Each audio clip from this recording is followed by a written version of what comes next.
like a soft glow beyond the haze. You came so gently, chasing the dark, leaving a fire inside my heart.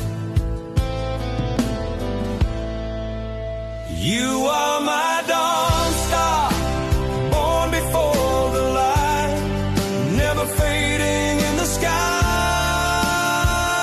of my soul, guiding me home,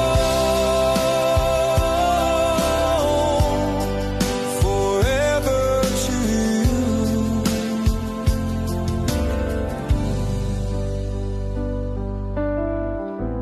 Through the waves, through endless storms, your name's the prayer my heart performs. Unbroken, untouched by time's embrace, you are my breath, my resting